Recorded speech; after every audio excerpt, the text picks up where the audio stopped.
Big Boss Malayalam season 7 hotel task അവസാനിച്ചിരിക്കുകയാണ്.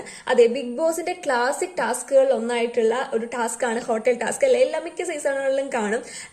പക്ഷേ അത് അവസാനിച്ചു എന്ന് പറയുന്നതിനപ്പുറം ഇത് എന്താ പറയാ, അത്രയും ഭംഗിയായിട്ട് പരാജയപ്പെടുത്തി അവസാനിപ്പിച്ചു എന്ന് വേണം പറയുന്നതായിരിക്കും കുറച്ചുകൂടി ബെറ്റർ എന്ന് തോന്നുന്നു.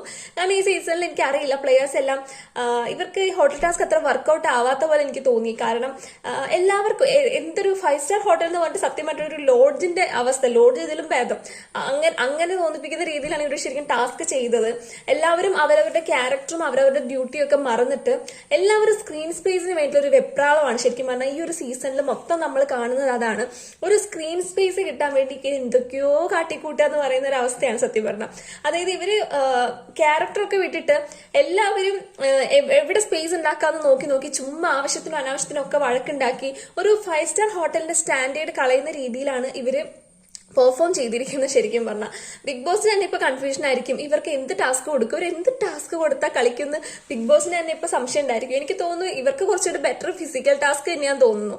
കാരണം ഒന്നല്ലെങ്കിൽ തമ്മിത്തല്ല് ചാവുകയാണെങ്കിൽ ശരി, എന്തെങ്കിലുമൊക്കെ ചെയ്യും. ഫിസിക്കൽ ടാസ്ക് കൊടുത്താൽ അങ്ങേയറ്റം ഫിസിക്കലായിട്ട് അവർ ചെയ്യും. എന്താണെങ്കിലും വേറെ ഒരു ടാസ്ക് ഇവർ ചെയ്യുമെന്ന് തോന്നുന്നില്ല. കാരണം എന്തൊരു ഭയങ്കര ഈഗോയാണ് എല്ലാവർക്കും. അതായത് ബാക്കിയുള്ള സീസണുകളിലൊക്കെ കണ്ടസ്റ്റൻസ് എനിക്ക് തോന്നുന്നു എന്തൊക്കെ പ്രശ്നങ്ങളുണ്ടെങ്കിലും ടാസ്ക് വരുമ്പോൾ ഒരു ടാസ്കിനെ ടാസ്കായി കണ്ട് ടാസ്കിനുള്ളില് അവരുടെ ക്യാരക്ടർ അവർക്ക് എന്താണോ കിട്ടിയത് ഏറ്റവും ഭംഗിയാക്കാൻ അവർ നോക്കുമായിരുന്നു. പക്ഷെ ഈ സീസണിലുള്ളവർ അങ്ങനെയല്ല. അവർക്ക് എന്ത് ടാസ്ക് കിട്ടിയാലും അവർക്ക് എന്ത് ക്യാരക്ടർ കിട്ടിയാലും അവർക്ക് പെർഫോം ചെയ്യുന്നതിനേക്കാൾ കൂടുതൽ ഇവർ നോക്കുന്നത് എന്തെങ്കിലും പെർഫോം ചെയ്തിട്ട് സ്പേസ് ഉണ്ടാക്കാമെന്ന് വിചാരിക്കുന്നതിന് പകരം രണ്ട് വഴക്കുണ്ടാക്കിയിട്ട് രണ്ട് അടി ഉണ്ടാക്കിയിട്ട് പെർഫോം ചെയ്യാമെന്ന് വിചാരിക്കുന്ന ആൾക്കാരാണ് ഇവർ. അതായത് അടി ഉണ്ടാക്കി കഴിഞ്ഞാൽ മാത്രമേ സ്ക്രീൻ സ്പേസ് കിട്ടുള്ളൂ എന്ന രീതിയിലുള്ള ചിന്ത ഈ സീസണിൽ ഉണ്ടെന്ന് തോന്നുന്നു. എന്തായാലും ഇതിന് മുന്നേ വന്ന സീസണുകളിൽ ഉണ്ടായ ഹോട്ടൽ ടാസ്കുകളൊക്കെ വെച്ച് നോക്കുമ്പോൾ ഈ സീസണിലെ ഹോട്ടൽ ടാസ്ക് വളരെ മോശമായിരുന്നു. ആർക്കും അത്ര അങ്ങോട്ട് കത്തി കയറിയില്ല എന്ന് എനിക്ക് തോന്നുന്നു.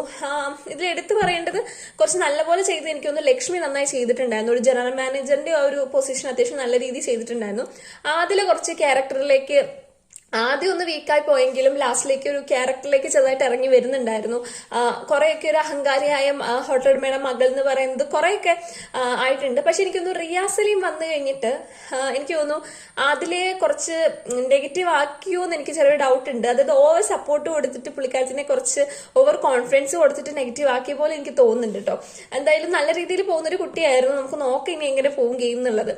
ഇനി പിന്നെ ഇവര് ആകെ പിന്നെ അനീഷ് ഷാനവാസ് നല്ലപോലെ ജോലി ചെയ്യുന്നുണ്ട്. ആ ജോലികൾ എല്ലാവരും ചെയ്യുന്നുണ്ട്.